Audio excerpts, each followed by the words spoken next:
اللہ الرحمن الرحیم باب ما جاء فی من سمع النداء فلا یجیب۔ یہ مسئلہ پیچھے کتاب الاذان کے اندر بھی آیا تھا، ہم نے وہاں اس کی تھوڑی بہت وضاحت کی تھی، اور یہاں پر اس کا باب پھر آ گیا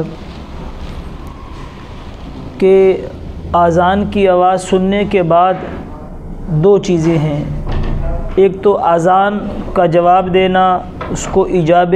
قولی کہتے ہیں، یعنی قول سے اس کا جواب دینا، اور وہ کتاب الاذان میں اس کی سنتیں وغیرہ سب کچھ گزر چکی ہیں۔ دوسرا ایجاب فعلی ہے، یعنی کہ اذان کے بعد اذان کا مقصد یہ ہے کہ اب مؤذن نے کہہ دیا کہ بھئی آؤ کامیابی کی طرف، اب کامیابی دکان، کاروبار، کھیتی باڑی، جس چیز میں آدمی مشغول ہے اس میں نہیں ہے، اب مسجد کی طرف آؤ، تو اب ایجاب فعلی ہے کہ اب آدمی اپنا کام کاج وغیرہ چھوڑ کے وضو وغیرہ کر کے سیدھا مسجد میں چلا جائے اور نماز جماعت سے پڑھے۔ اب اس میں تو کسی کا اجماعی مسئلہ ہے، لیکن اختلاف یہ ہے کہ یہ ایجاب فعلی جو ہے، یعنی نماز جماعت کے ساتھ پڑھنا، اس کا مقام کیا ہے؟ تو امام احمد ابن حنبل رحمۃ اللہ علیہ کے نزدیک نماز جماعت سے پڑھنا فرض ہے۔ جس طرح نماز پڑھنا فرض ہے تو جماعت سے پڑھنا بھی فرض ہے۔ اور ہمارے احناف کے علامہ ابن الحمام رحمۃ اللہ علیہ کے نزدیک واجب ہے، یعنی نماز پڑھنا، نماز تو فرض ہے لیکن اس کو جماعت سے پڑھنا واجب ہے۔ اور ائمہ ثلاثہ یعنی امام ابو حنیفہ، امام اعظم ابو حنیفہ رحمۃ اللہ علیہ کے نزدیک، اور امام مالک رحمۃ اللہ علیہ کے نزدیک، اور حضرت امام شافعی رحمۃ اللہ علیہ، یعنی ان تین جمہور کے نزدیک نماز تو فرض ہے لیکن جماعت کے ساتھ پڑھنا سنت مؤکدہ باشد التاکید ہے، یعنی سنت بھی ہے، سنت مؤکدہ بھی ہے، اور اشد تاکید، سخت تاکید کے ساتھ ہے، لیکن فرض و واجب نہیں ہے۔ اور اب اختلاف کا ثمرہ دو چیزوں میں ظاہر ہوگا۔ ایک تو یہ ہے کہ جس آدمی نے نماز جماعت کے بغیر پڑھی تو جن اماموں کے نزدیک، جیسے امام احمد ابن حنبل رحمۃ اللہ کے نزدیک فرض ہے جماعت سے پڑھنا، علامہ ابن الحمام رحمۃ اللہ علیہ کے نزدیک واجب ہے، تو ان حضرات کے نزدیک اس کی نماز نہیں ہوگی، ان حضرات کے نزدیک نماز نہیں ہوگی۔ اور جمہور کے نزدیک جو ہے وہ نماز تو ہو جائے گی لیکن اس کو جماعت چھوڑنے کا جو گناہ ہے وہ الگ ہوگا، کہ جماعت، اس نے جماعت کو چھوڑا ہے، کیونکہ یہ بات پیچھے پڑھ چکے ہو کتاب الصلاۃ میں کہ نماز مشروع ہی با جماعت ہے۔ نماز جو مشروع ہوئی، یعنی معراج میں نماز فرض ہوئی اور صبح ہی جبرائیل علیہ السلام آ گئے اور طریقہ بتایا کہ بھئی پہلے دن ساری نماز اول وقت، تو نماز مشروع ہی با جماعت ہے۔ تو جمہور کہتے ہیں کہ بھئی نماز تو ہو جائے گی لیکن جماعت چھوڑنے کا جو گناہ ہے بلا عذر کے، اور پیچھے بھی میں نے بتایا تھا کہ جماعت چھوڑنے کے جو اعذار ہیں وہ 21 ہیں، 21 اعذار ایسے، یعنی 21 عذر ایسے ہیں جن کی وجہ سے آپ جماعت چھوڑ سکتے ہو، ان صورتوں میں پھر آپ کو گناہ نہیں ہوگا۔ وہ 21 اعذار جو ہیں وہ شامی جلد نمبر 2 غالباً صفحہ نمبر کچھ ہے قریبی، نہیں جلد نمبر 2 ہے، صفحہ نمبر 199 ہے، مطبوعہ زکریہ، اس میں جو ہے نا وہ سارے اعذار وہاں پر لکھے ہوئے ہیں۔ تو اس میں جیسے بیماری ہے، آگے اپنے پیچھے پڑا، بارش ہے، سفر ہے، بیماری ہے، سامان کے چوری ہونے کا عذر ہے، یا کسی مریض کی تیمارداری ہے اور وہ تیماردار ایسا ہے کہ اگر وہ جماعت میں جائے گا تو مریض کو کچھ نقصان ہو جائے گا، یہ سارے کچھ سامان کا انتظار خیال رکھ رہا ہے، اگر وہ کہیں نماز میں چلے گا سامان چوری ہو جائے گا، ان سارے اعذار کی وجہ سے وہ وہاں پر وہ 21 اعذار لکھے ہیں۔ تو جمہور کے نزدیک اس کو نماز چھوڑنے کا گناہ ہوگا، نماز ہو جائے گی، اور ان دو حضرات کے نزدیک نماز نہیں ہوگی۔ اور جو ان کا استدلال ہے وہ باب کی روایت سے، دونوں نے باب کی روایت سے استدلال کیا ہے کہ آپ علیہ الصلوۃ والسلام نے ارشاد فرمایا کہ میرا جی چاہتا ہے کہ میں کسی کو کہوں کہ آپ اذان دو اور مؤذن اذان دے، اس کے بعد میرا جی چاہتا ہے میں چند جوانوں سے کہوں کہ وہ کچھ ایندھن اکٹھا کریں، اور جب وہ ایندھن اکٹھا ہو جائے پھر اس کے بعد میں ایک آدمی کو کہوں کہ بھی تم نماز جماعت سے پڑھاؤ، اور میں جاؤں جن لوگوں نے بغیر عذر کے گھروں میں نماز پڑھ لی ہے ان کو گھروں سمیت جلا دوں، ان کو گھروں سمیت جلا دوں۔ یہ آپ علیہ الصلوۃ والسلام کی حدیث کا مفہوم ہے۔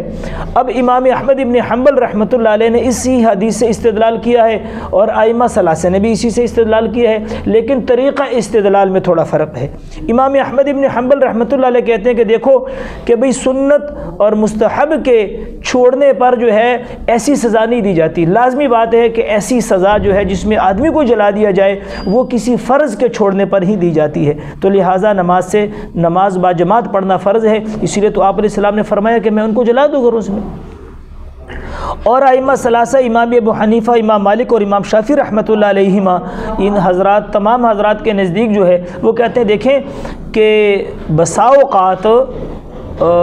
فرض اور واجب کے علاوہ جو شعائر اللہ ہیں، یعنی جو شاعر ہیں، ان کے ترک پر بھی جو ہے وہ اتنی بڑی سزا دی جا سکتی ہے۔ جیسے آپ کی فقہ کی کتابوں میں لکھا ہے کہ اگر کسی علاقے کے لوگ جو ہے وہ ختنہ نہ کروانے پہ اتفاق کر لیں، جی ہم ختنہ نہیں کریں گے، تو فرمایا کہ وقت کا امام اس ختنے کے چھوڑنے پر ان کے ساتھ جہاد کر سکتا ہے۔ حالانکہ تمام فقہا کے نزدیک ختنہ کروانا سنت ہے، شاعر اللہ میں سے ہے، اور لیکن کیا ہے کہ آپ اس کے ساتھ جہاد کر سکتے ہیں۔ جیسے کسی علاقے کے لوگ جو ہے وہ اس بات پہ اتفاق کر لیں کہ جی ہم اذان نہیں دیں گے، تو حالانکہ نماز کے لیے اذان دینا فرض و واجب نہیں ہے، لیکن امام ان کے ساتھ اس پہ قتال کر سکتا ہے، تو ہم کہتے ہیں یہ شاعر اللہ میں سے ہے، اور شاعر اللہ پہ باقی میں بھی جو ہے نا شاعر پر سزائیں موجود ہے۔ یہاں پر بھی جو ہے نا یہ آپ علیہ الصلوۃ والسلام نے جو فرمایا کہ میں ان کے گھروں کو جلا دوں، تو اس کا مطلب یہ نہیں ہے کہ یہ فرض ہے۔ دوسری بات یہ ہے، یہ تین ائمہ ثلاثہ کہتے ہیں دیکھو آپ علیہ الصلوۃ والسلام نے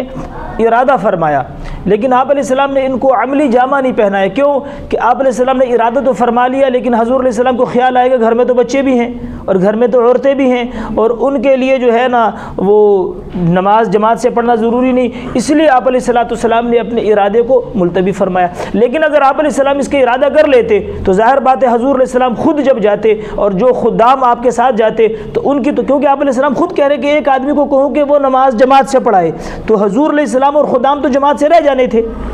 تو اب وہ جب رہ جائیں گے وہ کیا کریں گے؟ لازمی بات ہے دوسری جماعت کروائیں گے، وہ دوسری جماعت کروائیں گے۔ تو یہ جو پیچھے رہنے والے لوگ ہیں جو انہوں نے گھروں میں نماز پڑھی ہے، وہ بھی یہ کہہ سکتے ہیں کہ جی ہم دوسری نماز کروا لیں گے۔ لہٰذا اس حدیث سے جماعت کی فضیلت تو نکلتی ہے کہ جماعت کی کتنی بڑی فضیلت ہے، فضیلت تو نکلتی ہے، لیکن اس کا یہ مطلب نہیں کہ جماعت سے نماز پڑھنا فرض ہے۔ دوسرا امام احمد ابن حنبل رحمۃ اللہ علیہ کا یہ ہے، وہ کہتے ہیں حضرت عبداللہ ابن عباس رضی اللہ عنہ کی حدیث بھی ہے اور ان کا جو ہے وہ فتویٰ بھی ہے کہ حضرت عبداللہ ابن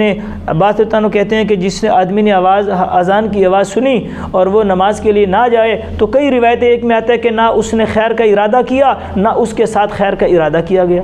ایک حدیث میں آتا ہے کہ اس آدمی کے کان سیسے سے بھر دیے جائیں، یہ بہتر ہے کہ یہ اذان کی آواز سنے اور مسجد میں نہ آئے۔ اور اسی طرح حضرت عبداللہ ابن عباس رضی اللہ عنہ سے فتویٰ پوچھا گیا کہ ایک آدمی سارا دن جو ہے نا وہ روزہ رکھتا ہے، ساری رات نفلیں پڑھتا ہے، لیکن جمعہ اور جماعت میں شامل نہیں ہوتا، آپ علیہ الصلوۃ والسلام نے فرمایا یہ کیا ہے؟ یہ جہنمی ہے۔ اسی طرح عبداللہ ابن عباس رضی اللہ عنہ کی حدیث بھی ہے کہ اس میں فرمایا کہ جس آدمی نے اذان کی آواز سنی اور جماعت کے ساتھ نماز نہیں پڑھی تو اس کی نماز ہی نہیں ہے۔ تو اس کا جواب یہ دیا ہے فقہا نے کہ یہ جو حضرت عبداللہ ابن عباس کی حدیث ہے کہ جس نے اذان کی آواز سنی اور جماعت سے نماز نہیں پڑھی اس کی نماز نہیں ہے، یہاں پر معدوم یعنی ایک تحدید کے طور پہ یہ ہے، یہ حدیث تشدید پر محمول ہے کہ اس کی نماز کو کل عدم قرار دیا گیا ہے، کیا یہ تشدید پر محمول ہے۔ اور اس کا جو فتویٰ ہے کہ بھئی جو آدمی سارا دن روزہ رکھتا ہے، ساری رات نفلیں پڑھتا ہے، جمعہ جماعت میں شامل نہیں ہوتا، فرمایا یہ اس آدمی کے بارے میں ہے کہ یہ اس چیز کو ہلکا سمجھتا ہے، جمعے کو جماعت کی نماز کو ہلکا سمجھ کے ایسا کر رہا ہے، اس آدمی کے بارے میں یہ فتویٰ ہے۔ لیکن جو آدمی جمعے اور جماعت کی نماز کو اہمیت کو سمجھتا ہے لیکن سستی یا کاہلی کی وجہ سے وہ گھر میں یا بغیر جماعت کے کبھی پڑھ لیتا ہے، وہ مراد نہیں ہے۔ وہ آدمی مراد ہے کہ جمعہ اور جماعت کو وہ ہلکا سمجھتا ہے، اہمیت نہیں دیتا، اس کے بارے میں آپ نے فرمایا کہ یہ آدمی جہنمی ہے۔ تو بہرحال جمہور کے نزدیک جماعت سے پڑھنا فرض نہیں ہے، سنت بھی اشد تاکید ہے، اور امام احمد ابن حنبل رحمۃ اللہ علیہ کے نزدیک نماز جماعت سے پڑھنا فرض ہے، اور علامہ ابن الحمام رحمۃ اللہ علیہ کے نزدیک واجب ہے۔